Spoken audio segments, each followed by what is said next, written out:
buds. Come on, step right up. Soylent Green. Soylent Green line here. Yeah. Anyone who's seen that movie knows what Soylent Green's made of. Which is more than a lot of us can say about the things we're shoving into our face nowadays, huh? So let's get into it, because this too is big. Food. What is food, huh? Well, food is information. Food imprints our cells with information, meaning you take the food into your body, and then information comes from that which you've put into yourself and has an effect on you at the cellular level. Okay? Healthy food, your cells are working properly. Unhealthy food affects cellular function, can cause damage to the body. Now, the human body is so amazing that you can damage it for decades, and it still holds up. It's actually quite remarkable. You start feeling negative effects, of course, but you'll keep going. It's really amazing. So that's why I say to people, it's not too late unless you're dead, because truly you can turn things back. Take a look at this. The effect of food on genetic expression and cell function. What? The effect of food on genetic expression? Think about that, okay? So the key word that you want to look into here is epigenetics. And now, of course, they're giving you nutrigenetics and nutrigenomics. Epigenetics is really the overarching umbrella term for what I'm trying to raise to your awareness here. That which you put into yourself and that which you surround yourself with, right? So internal and external environment can affect genetic expression. That is huge. If you didn't know that, you really need to come to grips with this. You may want to go back and listen to that again. So what that means is all of these things that they say, oh, it's genetic, it's genetic. Yeah, maybe it's genetic, but it's also environmental. And you may not be able to control your genes in terms of what you're born with, but you can control your genes in terms of internal and external environment, which affects genetic expression. Again, this is huge biotechnology that you need to understand. We could talk about food and nutrition for a really long time, but we're not going to. We got a couple of minutes, okay? So here's something really important you need to grasp. Grain. You're not a cow. Cows eat grass. Grass and grain, I mean, you can even see the GRA, right? Grass and grain are related, okay? So eating large amounts of grain would only be appropriate if you were something designed to digest grasses, like a cow, which you're not. I'm not going to go way down this rabbit hole. William Davis here, Dr. William Davis, did an outstanding job laying out the problem with wheat and other grains. It'll blow your mind. But suffice it to say that not only is it problematic in terms of it can cause food allergies and digestive distress and whatnot, but on top of that, I mean, look at this, okay? You got your details on your study here.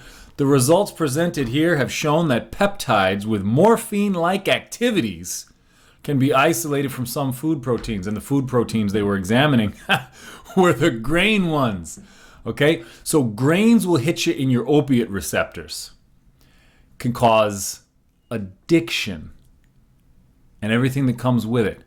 You're literally being doped up with all of this grain food that's out there. You notice how prevalent it is? You start taking a look, you'll find it in soups, you'll find it you'll find it in some of the craziest places. Twizzlers, for God's sake, wheat flour, it's everywhere. Partly because it's cheap, and maybe partly because it's a drug that affects your brain. They don't call it the Food and Drug Administration for nothing. Okay, look, we've got to get, excuse me, I almost said smart. We've got to wise up when it comes to food. We've got to wise up when it comes to food. Look at this poison.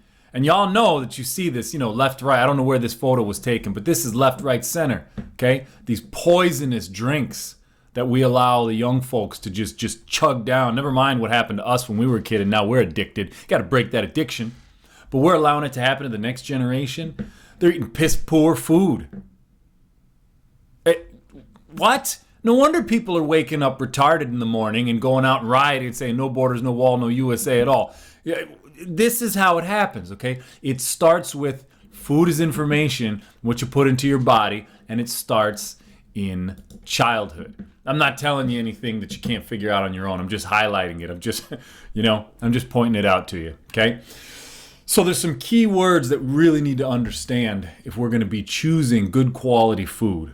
Because people always say, well, what should I eat? What should I eat? Unfortunately, it's not that simple, because you can find a poisonous tomato, and you can find a poisonous cracker, and you can find tainted beef. So there's nothing that's like safe.